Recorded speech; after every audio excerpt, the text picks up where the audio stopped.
So today we are talking to Adam Price. He is a candidate for mayor here in Henderson, Nevada. If you're not from the Las Vegas area, Henderson is one of our cities here in the Las Vegas Valley. Thank you for joining me, Adam. How are you today? Absolutely. I'm so happy to have you. Great. I appreciate you having me. So tell me a little bit about your upbringing. What your early life was like, what experiences shaped you and led you to want to run for mayor? So I grew up in a single, I grew up a child of a single mother in a suburb of LA in Baldwin Park. And she had kind of difficulty making ends meet, but she made it through. We had a lot of help from a lot of different people in our lives that definitely helped shape me. When I was in middle school, my mother was diagnosed with breast cancer, and that definitely threw a wrench in things.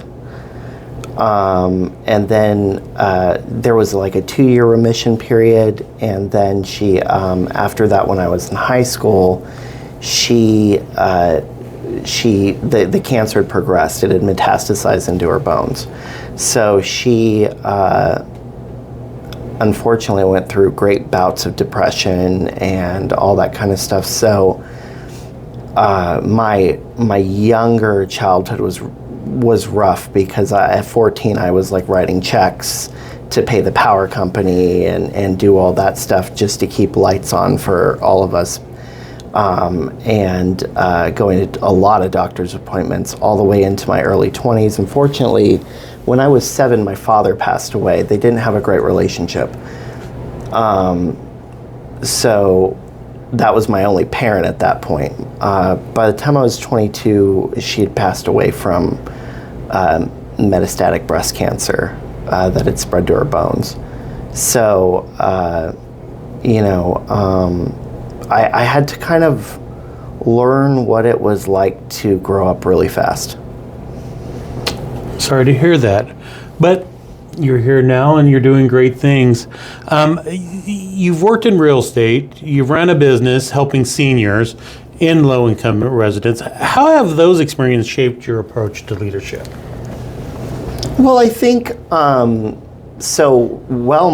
actually went into real estate by the time I was 19. So while I was dealing with my mother and her breast cancer and all that and taking her doctor's appointments, I was also selling real estate. And I was selling anything from $300,000 homes to, over $1 million homes. And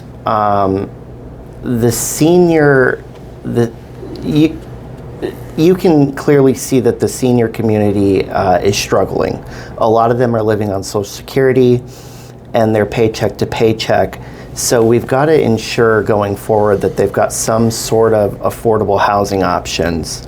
And I'd like to bring that to the city of Henderson and make sure that they have affordable housing options going forward. Okay. One of your slogans is a faster, smarter Henderson. In the reality, once you hit the ground, what's that look like in your first 100 days? So I think that means that we're going to be making some big infrastructure changes, and we're going to be pushing the city council on the way that they vote as far as new projects going forward, right? We've got, there was a huge push for roundabouts and things like that they thought would be good in residential areas. They're actually posing to be more of a hazard in residential areas, so I'd like to just turn those into stop signs.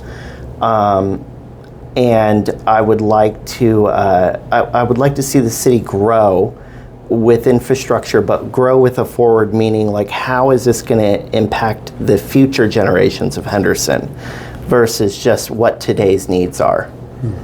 Okay. What's one specific policy that you would change immediately that you feel that the current leadership of Henderson is getting wrong? So I would have to say, and I've spoke about this on many different levels, but unequivocally is the ICE detainees at our local jail. That was a decision that was made many, many years ago. but unfortunately right now we're not getting answers on what that costs, what it's costing our residents, and also what side morality base we want to be on, right? So we want to make sure that we can take the right side of history.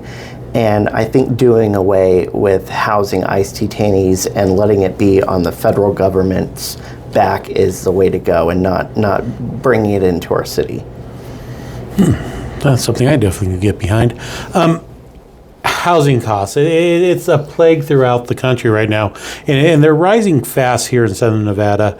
What concrete steps would you take to make Henderson more affordable? So I think, as you probably know, and as many people know, that Henderson, as well as the Las Vegas Valley, 30% of the single-family homes, that's not apartments, that's single-family homes, have been purchased by big corporations. And we've got to put a stop to that, because unfortunately they're buying up residential properties that could be bought by the regular people in general. And quite frankly, they're ruining the American dream. They're turning the American dream into the American nightmare. And so we've got to put a stop to that. We did it with Airbnbs. We can do it with commercial properties. If you've got a huge S-Corp that is on Wall Street, that's trading or employs more than 10 people, you don't need to be buying up single-family residents. The other thing I'd like to do is I'd like to, of course, build more, but look at where we're building more communities in the valley, and make sure that we're putting the right resources forward to where those builders can waive they can waive the down payment, the closing costs of the home. And a lot of builders have done that in the past, and they can do that in the future if they want to. If they want to, is always the key. Right. So one of the favorites of most candidates is talking about supporting small business.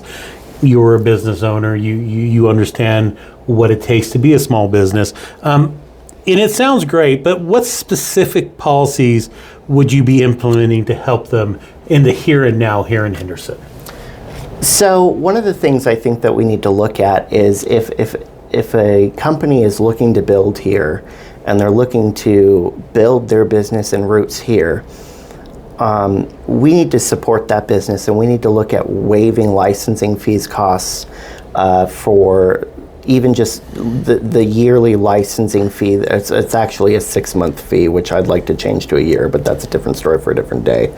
But looking at waiving those fees so that we can go forward and make sure that we are embracing them as a business, and making sure, especially if they're employing more than 20 to 50 individuals, that's something that we need to really embrace, and we need to support them and not charge them a bunch of money for opening a business in the city of Henderson, especially as they're getting off the ground.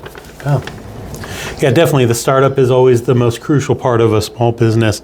We kind of touched on it a little bit when we were talking about the roundabouts, but infrastructure, it's a big issue. How do you plan to pay for the improvements without putting more of a burden on the Henderson residents? So one of the biggest issues that we have in the city of Henderson is the fact that we have contracts that are being cut. And they'll come to us and they'll say, oh, it'll cost $25 million to improve this intersection, just like the one that's taking place on Stephanie and Warm Springs.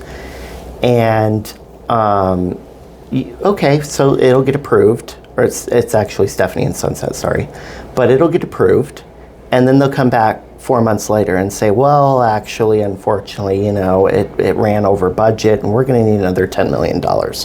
I think those companies should be, one, we shouldn't accept it, and two, they should be penalized. If that's what's going to happen, they need to be penalized. You don't accept that when your house is getting remodeled. Why are we accepting it as a city? Mm-hmm. And it happens every time. Every time, huh? Yeah, that is an issue. So we're living in a world that's very messy right now. A lot of things are happening. A lot of things are going on.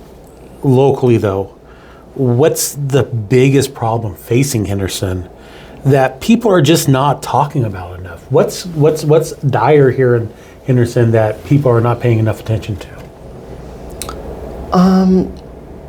Well, I think the things that are happening here that people aren't paying enough attention to is the fact that Joe Lombardo and Michelle Romero would like to turn our public schools into charter schools.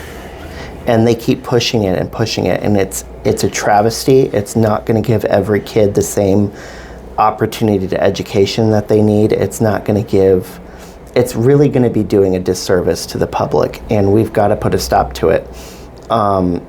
It's also going to cost parents money, and it's going to cost the city a lot of money. They've had to set aside already budgets for charter schools. So it's draining our reserves, and for whatever reason, it sets a different guideline too for what they can teach and not teach versus public schools have state guidelines. So they can kind of get away with what they want to get away with, right? Yeah, definitely. Since we're talking about education, your power over education, unfortunately, is limited as mayor. How would you move the needle on funding and teacher support, though, for Henderson? Well, listen, I think that my power is limited as mayor for education, like you pointed out. But I would be mayor of the second biggest city in the state of Nevada. I can work with the governor, and I will work with the governor, no matter if it's Lombardo or Aaron Ford or Alexis Hill, whoever it may be, to make sure that we are pushing funding forward for those public schools, because it's absolutely crucial. We are going to lose 1,500 jobs next year in CCSD. So we've got to do something, because it's bad for the economy, it's bad for our kids, it's bad for everybody all the way around. We already rank 47th in education. Yeah. And we've got a mayor over there touting that we have the best schools in the state. That's like saying I have the shittiest house on the nicest neighborhood. Right. the nicest house in the shittiest neighborhood, exactly. I should say. No, yeah, I know. So it's ridiculous. It's nothing to tout home about. I agree. So, of course, being here in Henderson, in the southern Nevada, we live in a desert. Right. Water is a critical issue. What's your plan on long-term sustainability? So, I think it's also once again that's very limited, because I don't have a ton of authority over how the water is used, but. I think I will go on to probably discuss this, is the AI data infrastructures that are burning through 300,000 gallons of water a year that we've decided to build here. That's atrocious. I'm against that. It employs very little people. It's burning through resources, and they pay very little taxes. The other thing that I want to, implore and make sure is that going forward, when we're developing property, whether it be residential or commercial, that it's keeping in mind with the fact that we don't have the water that we need to have. And right now, I've met with people at the local water authority, and they get very, very little implementation or discussion with what's being built in Henderson, and that's a problem. Because if we run out of water, we might as well move. Well, yeah, water's life, and yeah, especially here in the desert. Your website, you talk about bipartisanship, which is, in my opinion, needed desperately throughout the country. But even with bipartisanship, there are issues that are non-starters for a lot of people. What's one issue that you refuse to compromise on? Well, I think my non-starter is going to be the ICE detainee bill and getting rid of it. So that's a big one. The other non-starter for me would be how we are going to build this city with a forward-looking vision that works for everybody and not just those at the top. Okay. So we're seeing a lot out of New York City right now with Mondani taking over the mayor and his accomplishments in a very short amount of time. How are your voters going to be able to measure your administration's actual delivering on the results that you promised? So, to be fair, and I just want to point this out because a lot of people don't know this, New York City, San Francisco, Los Angeles has something called big mayoral power. We don't have that here in Henderson. What we have is council member mayoral power. Okay. So I am at the top of the food chain as far as a council member goes. Meaning I plan to work with any council member, whether Republican, Democrat, or Independent. However, as far as measuring what my success would be, is I would implore anybody that after the first 100 days to just take a walk around and look, because there's going to be a big difference. You're not going to see homeless people walking around the way that they are. They're going to have resources. You're not going to see infrastructure that's being built up that only employs 10 people. You've got that AI facility on Warm Spring only employs, they say it employs 55 people, but it's 10 to 55 people. That's all that's working there.